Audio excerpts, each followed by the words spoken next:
শাসক, এত বড় শাসক, এত দীর্ঘায়িত ক্ষমতায় কেউ পৃথিবীর বুকে থাকে নাই, আর কেউ থাকতে পারবেও না। চিন্তা করো এবং গবেষণা করো এবং তোমরা ওটা নিয়ে ভাবো, চিন্তা করো। আমি আল্লাহ চিরস্থায়ী, আমার ক্ষমতাও চিরস্থায়ী, আমার মুলুকের মালিকা কেউ হতে পারবে না। এজন্য আল্লাহ রাব্বুল আলামিন বললেন, লিমানিল মুলকুল ইয়াউম,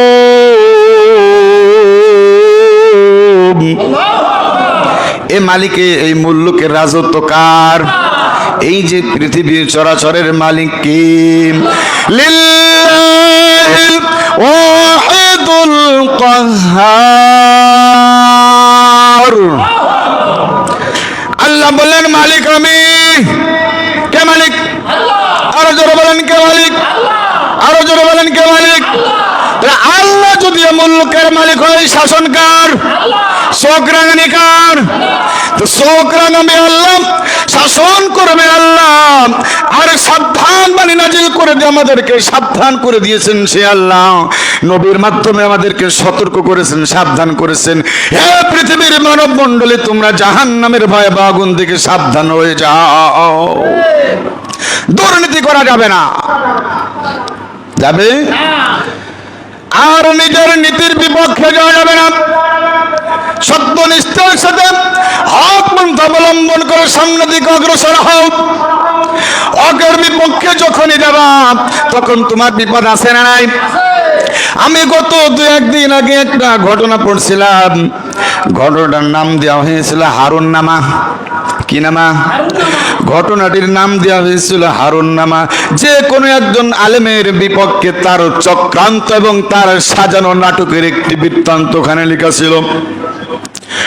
কয়েকটি নর্তকী তার জন্য টাকা দিয়ে খরিদ করে ওই আলেমকে গ্রেফতার করার পরে ওই আলেমের পেছনে চতুর্দিকে ক্যামেরা সেট করে প্রহরীর মাধ্যমে, কঠোর প্রহরী, কোনো সাধারণ মানুষের প্রবেশ নাই, ওর ভেতরে চতুর্দিক থেকে ক্যামেরা করা হয়েছে।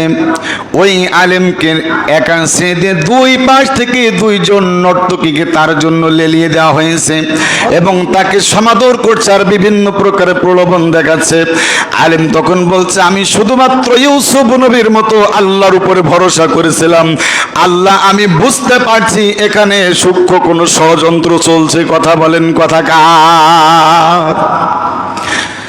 ওই আলেম আল্লাহর উপরে ভরসা করে সামনের দিকে অগ্রসর হয়েছে। এক পর্যায়ে তার যখন আর কন্ট্রোল করতে পারে নাই, ওরা ওখান থেকে বিদায় নিয়েছে। পাশে যারা প্রহরী ছিল, অন্যান্য অফিসাররা যারা ছিল, বলতেন, হুজুর মাফ করবেন, এর জন্য বিশাল আকারে আমাদেরকে কড়া নির্দেশ দেওয়া হয়েছে। তখন জিজ্ঞেস করছেন যে যে ব্যক্তি আমাকে এই জায়গায় গ্রেফতার করে এনেছে ওই ব্যক্তিকে বিষয়ে জানে।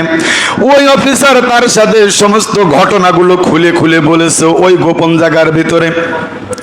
হুজুর বিয়াদবি মাপ নেবেন, যা কিছু করা হয়েছে সব স্যারের নির্দেশেই করা হয়েছে, আর স্যার এর জন্য অনেক টাকা ইনভেস্ট করেছে ওদের পেছনে, আর কঠোর নিরাপত্তার ভিতরে কোনো লোক যাতে প্রবেশ করতে না পারে।